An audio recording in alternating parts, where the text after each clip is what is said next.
बिस्मिल्लाहिर्रहमानिर्रहीम, अस्सलाम वालेकुम जी। मैं नजमुल हसन बाजवा हूं। आज 10 जनवरी जुमे का दिन खबरों से भरपूर दिन है। बहुत अहम और बड़ी डेवलपमेंट्स हुई हैं नाज़रीन इकराम। चार पांच बड़ी खबरें हैं, वो मैं आपके सामने रख देता हूं। इमरान खान की जानिब से आज जेल से पैगाम दिया गया और आज के पैगाम के अंदर डायरेक्ट डायरेक्शंस दे दी गई हैं, what to do what not to do.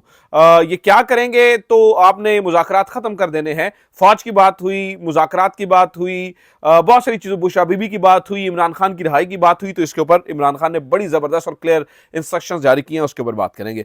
Number 2 नाज़रीन इकराम, आज की सबसे बड़ी खबर यह है कि फौजी अदालतें, बल्कि इसको हम पहले करेंगे, फौजी अदालतों का मामला आज उड़ता हुआ नजर आया और जो कुछ अदालत के अंदर हुआ वो सब ने देखा। जिस तरह से जमाल मंदोखेल ने, और आयरॉनिकली मैं हैरान हूं कि कुछ और जजेस ने जिस तरह से सवालों जवाब किए, उसके बाद जो फौजी वकील हैं, यानी फौजी अदालतों के वकील हैं ख्वाजा आरिफ साहब, उनकी बोलती बंद होगी, उनके मुंह में लफ्ज खत्म हो गए। तो ये क्या मामला हुआ, इसके ऊपर बात करेंगे। पंजाब में मुजाहिरीन के ऊपर, यानी कि जो पीटीआई के मुजाहिरीन होंगे या जो भी मुजाहिरीन आएंगे, उनके ऊपर कुत्ते छोड़ने का प्रोग्राम है। उनके ऊपर कुत्ते छोड़ने का प्रोग्राम है। यह क्या कहानी है, इसके ऊपर भी बात करेंगे। और ट्रंप का छोटा बेटा मैदान में उतर चुका है।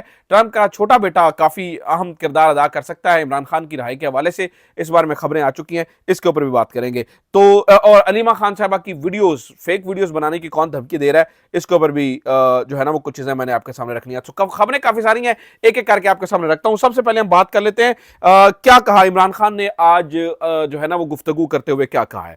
तो या सबसे पहले हम बात करते हैं, बल्कि जो फौजी अदालतों वाला मामला है इसके ऊपर पहले डिस्कशन कर लेते हैं, फिर इमरान खान की बात करते हैं। अच्छा जनाब, आज जस्टिस जमाल मंदोखेल साहब ने कुछ सवाल किए बहुत इंपॉर्टेंट। उन्होंने कहा जी, वकालत और बतौर जज मेरा मजमूई तजर्बा 38 साल का है। मैं आज भी खुद को एक परफेक्ट नहीं समझता। फौजी अदालत में बैठा अफसर इतना परफेक्ट कैसे होता है कि वो इतनी सख्त सजा का तयन कर सके। जैसे जमाल मंदोखेल, यानी कि मौत की सजा देनी है, समटाइम उम्र कैद की सजा देनी है, 10-12 साल की सजा देनी है, यानी कि फौजी अदालत के अंदर बैठा हुआ शख्स इतना परफेक्ट कैसे है कि वो इतनी बड़ी सजा दे सके। फिर जस्टिस जमाल मंदोखेल बोले, आर्मी एक्ट का इतलाक सिर्फ फौज पर होता है। जस्टिस मुसर्रत हिलाली ने रिमार्क्स दिए कि मेरी मालूमात के मुताबिक केस कोई और सुनता है और सजा जजा का फैसला कोई कमांडिंग ऑफिसर करता है। जिसने मुकदमा सुना ही नहीं है वो सजा जजा का फैसला कैसे कर सकता है। मुसर्रत हिलाली ने यह भी कहा कि 108 जो है वो लोग थे जिनकी जानों को खतरा था। यानी उन्होंने कहा कि जब त्यारा अगवा हुआ, वो आपको याद है नवाज शरीफ वाला केस और मुशर्रफ वाला केस, उसमें 198 मुसाफिर सवार थे, इनकी जानों को खतरे में डाला गया। इन 198 मुसाफिरों में हाजिर वक्त का आर्मी चीफ भी था। कहा गया जहाज का रुख कहीं और मोड़ दो, एयरपोर्ट तक ब्लॉक कर दी गई। हुक्म देने वाले का केस इंसदादे दहशतगर्दी की अदालत में चला। तो 9 मई का ऐसा क्या हो गया कि उनके जो केसेस हैं वो आपने आर्मी अदालतों में चलाए। आर्मी एक्ट के मुताबिक तो आर्मी अदालतें आर्म्ड फोर्सेस के लिए होती हैं। ख्वाजा साहब, इस अदालत को आप इस नुक्ते पर मुतमिन नहीं कर पाए और ना ही इसके पास आपका कोई जवाब है। फौजी अदालतों के तरीकाकार के ऊपर भी बात हुई।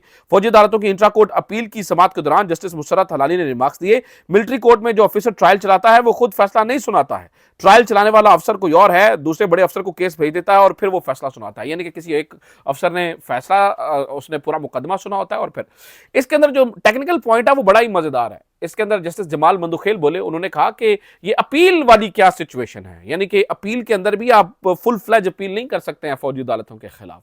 ये कहानी समझ नहीं। और उन्होंने कहा कि मैं सिर्फ यानी आम सिविलियन की बात नहीं कर रहा हूं, मैं फौजियों की भी बात कर रहा हूं। तो वो एक कहावत है, वो कहनी तो नहीं चाहिए है, लेकिन बनी इसी तरह से हुई है कि नमाज बख्शवाने गए थे, रोजे गले पड़ गए। जस्टिस जमाल मंदोखेल कह रहे हैं कि जो फौजियों का भी फौजी अदालत के अंदर ट्रायल होता है उसके ऊपर भी क्वेश्चन मार्क्स है। सिविलियंस का तो हो ही नहीं सकता है, या जिस तरह से है जो फौजियों का ट्रायल होता है उसके ऊपर भी क्वेश्चन मार्क है। एंड विच इज नाज़रीन इकराम very very very dangerous for this regime. मुझे लगता है कि इनके लिए ये अब एक बड़ी ही अजीबोगरीब खबर है। तो ये मुझे फौजी अदालतों का मामला तो अभी कोर्ट से जो है वो उड़ता हुआ नजर आ रहा है। हाँ, ये कुछ लोग कहते हैं कि इनके रिमार्क्स कुछ और होते हैं, फैसले कुछ और होते हैं। जस्टिस मुसर्रत हिलाली, जस्टिस जमाल मंदोखेल की हिस्ट्री हमारे सामने है, उनका नुक्ता नजर, उनके सोचने का अंदाज, काजी साहब उनके ऊपर किस तरह से इन्फ्लुएंस रखते थे, ये सारी चीजें सामने है। तो उस चीज को रख के फिर भी हम कुछ सोच सकते हैं। अदरवाइज बहरहाल इन रिमार्क्स को देखा जाए तो ये रिमार्क्स बताते हैं कि कुछ बड़ा होने वाला है फौजी अदालतों से। और जब ख्वाजा साहब के पास, ख्वाजा आरिफ साहब के पास अल्फाज खत्म हो गए तो ये हक्का बक्का अदालत में नजर आए। इमरान खान ने आज क्या कहा है वो ज्यादा इंपॉर्टेंट है, वो जरा वो गुफ्तगू भी सुन लीजिए। इमरान खान कहते हैं कि मुज़ाकरात के हवाले से गैर संजीदगी का अंदाजा इस बात से लगाया जा सकता है कि मुज़ाकरात कमेटी से मेरी मीटिंग तक नहीं करवाई गई।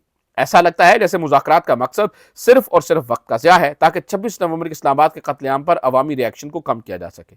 26 नवंबर को पुरअमन शहरियों को कत्लेआम किया गया, इनको सीधी गोलियां मारी गई, डी चौक में खून से नहलाया गया।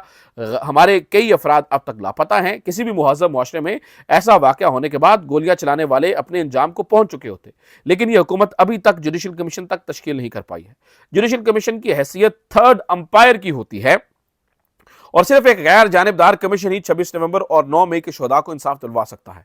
अगर इस कत्लेआम को दबा दिया गया तो पाकिस्तान में किसी की जानो माल का तहफ़्फ़ुज़ मुमकिन नहीं हो सकेगा।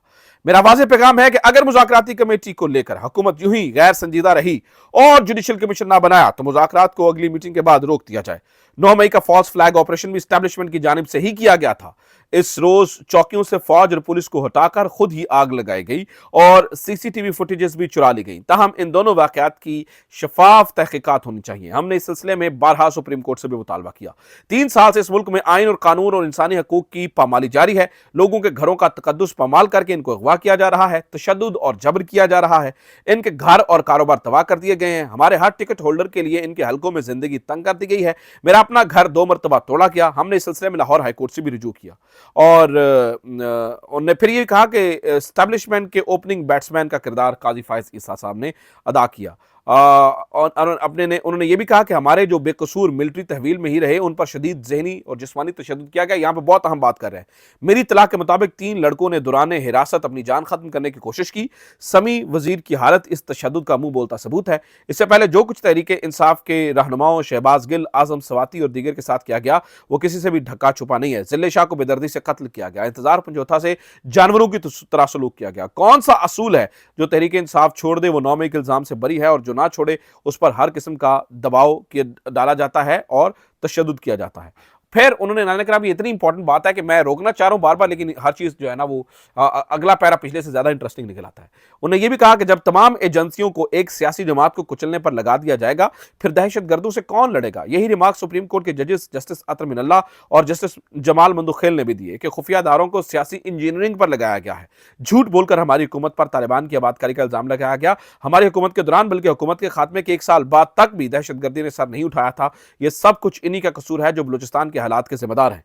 इन सब तजुर्बात की बदौलत पाकिस्तान में मैशत बदतरीन हाल है। वर्ल्ड बैंक की रिपोर्ट जो है वो भी उन्होंने इस पर बारी बात की और इसके अलावा एक और लंबा चौड़ा इमरान खान ने मैसेज दिया जो कि बहुत ही बुश हबीबी इंपॉर्टेंट है। बुश हबीबी के हवाले से है, बुश हबीबी के साथ जो बातचीत हो रही है उसके हवाले से और बहुत सारी चीज़ों के हवाले से है। तो कहने का मतलब है नाज़रीन किराम, जो इंपॉर्टेंट चीज़ है वो ये है कि जो इमरान खान है वो तो एक कदम एग्रेसिव होते हुए नजर आ रहे हैं, एक कदम आगे बढ़ते हुए नजर आ रहे हैं और वो ये बता रहे हैं कि ये सारा कसूर इन्हीं का है।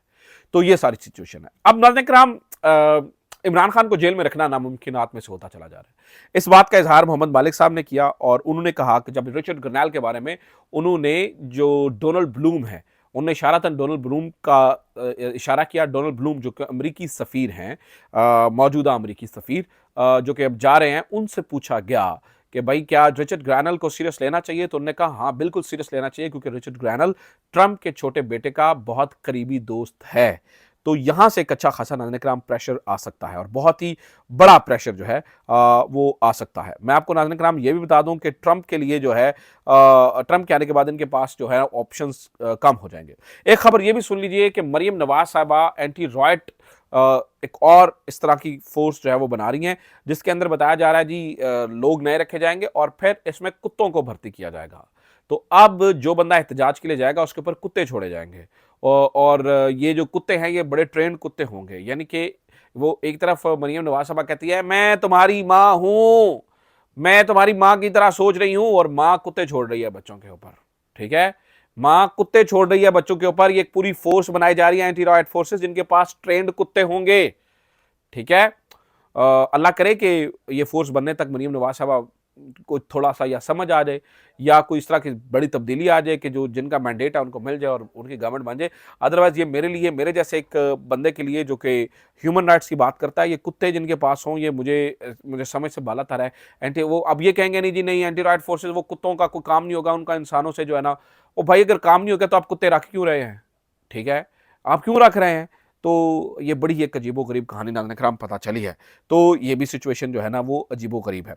मैं आपको नाज़रीन किराम ये भी बता दूँ कि अलीमा खान साहिबा को भी धमकियाँ लगाई गई हैं कि तुम इस चीज़ों को छोड़ दो, नहीं तो फिर तुम्हारी फेक एआई से जनरेटेड वीडियोज़ को चढ़ा देंगे। तो ये हमारा मुल्क है, ये इस वक़्त की सिचुएशन है, ये इस वक़्त की कहानी है। आगे आप सोचिए कहाँ जाना है, क्या करना है। तो ये अब तक की खबरें, उम्मीद करता हूँ नाज़रीन किराम ये वीडियो आपके लिए इन्फॉर्मेटिव रही होगी। अपना ख्याल रखिए। खुदा हाफ़िज़। पाकिस्तान ज़िंदाबाद।